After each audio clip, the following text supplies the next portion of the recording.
welcome to the Small Business Social Show. My name is Jill, and I am your host. And today we're going to be talking about how to add multiple links to your Instagram bio and drive traffic to your website at the same time. This is actually so much easier than it sounds, and I'm going to go through an entire step-by-step tutorial for you today. So if you haven't already done so, make sure you subscribe to my YouTube channel for more tips and information and strategies and how-tos on how to market and grow your business, your practice, your personal brand. And for those of you who don't know me, I'm the owner of Fox Social Media, and my company has been helping businesses to both market and grow online for 9 years now, and I'm super excited to be doing this and helping you as well. So let's get started. Exactly how many links are you going to want to share? So I'd like you to now take a minute and pause this video and make a list of them.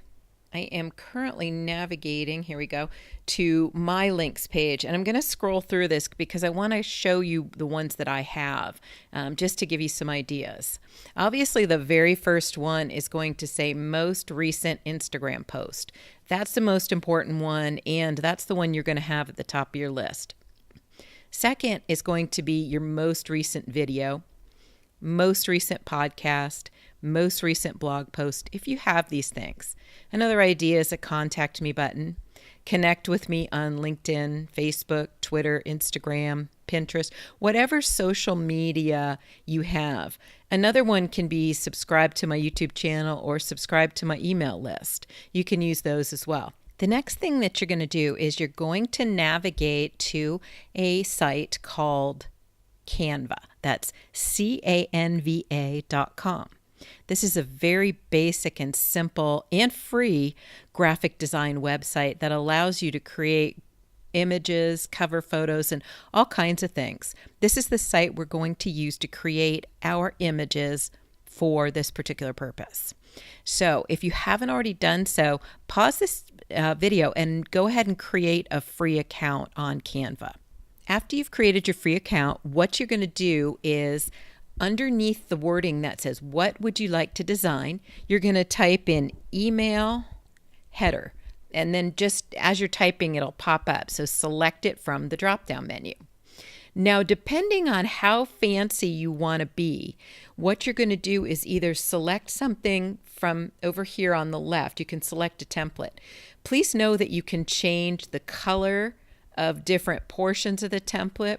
You can also change the font if you'd like. You can change the size. You can even delete little sections like, sometimes it takes a minute here, but like this one right here, you can delete a section.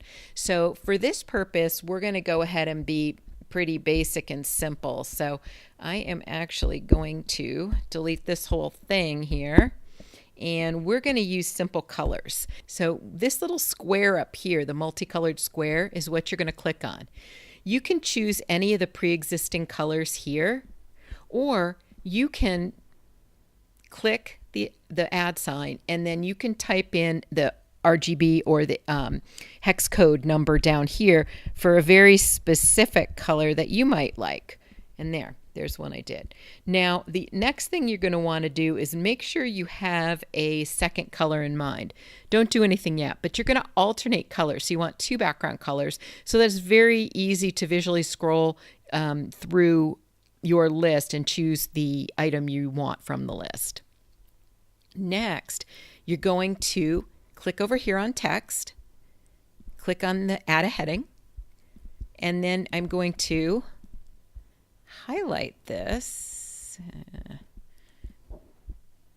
Okay, I'm doing it the hard way here, but anyway, I'm going to highlight this and get rid of it. I'm going to select the text, the font, that I want. Let's go with ABZ. And I'm going to select the color I want, the font, and I think white will show up best here. Now I'm going to click inside the box and I'm going to type in, let's take most recent Instagram post. Now, a little off center here. So what I'm going to do is move it up, and you can see those pinkish purple lines. When you get the pink purple X like that, you know you've got it exactly centered both horizontally and vertically.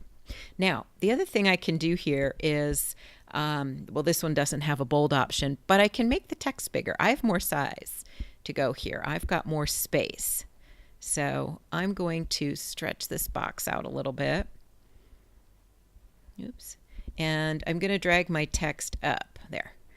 I'm going to drag it up. And then the other thing I can do is space it. So I'm going to click on the line height and drag it down, which pulls the text in closer together. I can also increase or decrease the letter spacing if I want as well. So now I want to make sure it's in the middle. I get my little box. When you have that little, I don't even know what you want to call it, double cross or something cross, then you can move it up and down. That is showing you've got a handle on it and you can move it up and down. Now I know it's centered. There. Our first one is done. It's really easy. Now what I want you to do is click on this, the two little pieces of paper right here, that image. And what you've done now is you've just added your second page in here. We already have the font. We already have the color font. We already have, hopefully, the approximate sizing and centering. So now, as we talked about, we really want a different color background. So click on the background. And the navy blue box will pop up here, or whatever box whatever color you've chosen. Click on that box, and let's add another color that might go well with it. Whoa, that's a little bright. Let's tone that one down a little. There we go. We're going to go with this color. Now, I'm still going to keep the white text, but this time I'm going to type in here, most recent video. That's what I want next on my list. And I'm done with that particular one. So now, again, click the copy page. There you've got another image. You've got image number 3. Click up in this corner so you're selecting the background. Click on the blue, and there, your blue color that you selected. Remember, we put in the hex code for it. We've added that, and it's going to show up right in our document colors. So all we have to do is select it the next time. It's really easy. And I'm going to change this to most recent podcast. There we go. And that's done. Now you're going to continue this process. There's a page. Change the color. Change the wording. You're going to continue this process until you have an image for each of the links you want to add. And once you're done, you're going to go over to File, and you're going to click on Save. It auto-saves, but I like to do this because sometimes I'm moving too fast and it hasn't saved the final change I made. Once you've done that, you're going to click on Download over here, select PNG, and download the entire document. And this is what it'll look like. So we give it a minute to prepare. Now we're going to navigate over to our website. So you want to get into your website, and just an FYI, my website is in WordPress. So if you need a tutorial for exactly how to do this on your particular theme or your particular website, just search on YouTube and you'll find it. So I've gone on my page, and here I'm on the page just to show you how this all lays out and how it works. One of the things that I want to point out that I've done here is I've written some text at the top. Click on the appropriate box to view my most recent content in video, podcast, or blog form, because I have all 3 of those. It says you can also contact me and follow me on social media by clicking on the appropriate box below. So this is just a little bit about what mine looks like. Every one of those little boxes is a link. So what we're going to do is we're going to go to our dashboard, and we are going to click on Pages. Here we go. Add New. And we're going to title this page as Links. Okay. And you're going to make sure that you give this page the URL that and is just links at the end. So in other words, mine is www.jillwfox.com/links. Now this is not going to be added to your menu. Let's go back, and you're going to add each of these boxes one at a time into your page entitled Links. Now that you've created the page, you're going to edit your links page. The first thing you're going to do is add a little bit of text, as we just talked about. Put it in your own words and explain how to use this form just in a few sentences. Next, you're going to add your images in the order you think is most appropriate for the content you have available to offer. So the first thing you want is always going to be most recent Instagram post. So just add these images in one on top of the other, just like you see here. One of the other things I want to mention is actually two things. One is that every time you change your Instagram post and it directs to another piece of content, you're going to have to change the link on this top one. All the others can be set so they work all the time and you don't have to change them. But most recent Instagram post, you are going to have to come into your website and edit this. So all you have to do going forward is, again, click on this little button where you edit, tell it that you want to link to a custom URL, give that custom URL, and make sure it opens in a separate window, and then click Update. That's it. Once you've completed your entire page, you're going to click on Update or Save, however it works in yours. And then you're going to have a page that looks like mine does. Now, I want to get out of my program, my editing program, and back on to just my page. Now, when I click on this, one click takes me directly over to my most recent Instagram content. This is the most recent post in my on my Instagram page, and I want to take people directly to it. So there you go. That's how it works. Let's look at my most recent video. This will take you to my YouTube page. Now I want to show you a trick on here. So you see how it actually takes me to all my videos in chronological order? Or reverse chronological order, technically. This way, I don't have to keep updating this all the time. It still works to be my most recent showing first, so I don't have to keep updating it. Same with my podcast. I don't want to keep updating this particular link, so it takes the person to a list of all of my podcast episodes. But the very most recent one is at the top, and that's the first thing they're going to see when they click on this page. And the same goes for blog posts as well. Now that you've completed your page, what I'm going to do is test each of your images and make sure two things. One, that it takes the person to the appropriate content, and number two, that it opens in a separate window. Once you're sure all of that works, then go ahead and open your Instagram account. Now I know this looks a little funny, but I'm doing this on my desktop instead of on my phone, so we can keep the flow going here.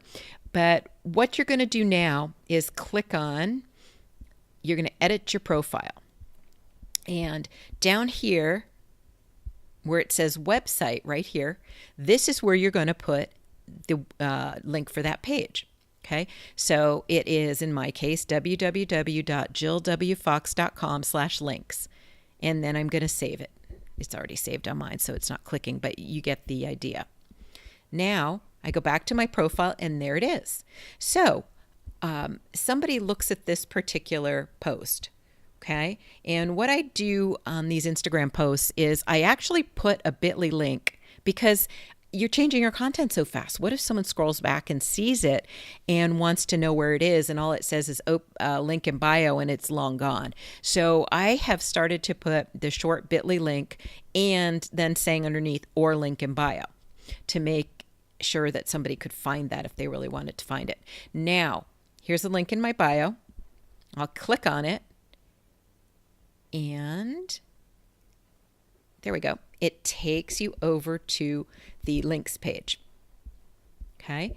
Now here, I'm going to click on most recent Instagram post, and there you go. There's the post. Now, what I love about this is look where I am right now. Look what's here. My entire menu. It's real easy for someone to scroll and say, oh, Jill has a podcast. What's that? Let me see. So it gives you a lot of opportunity. I mean, here's the thing.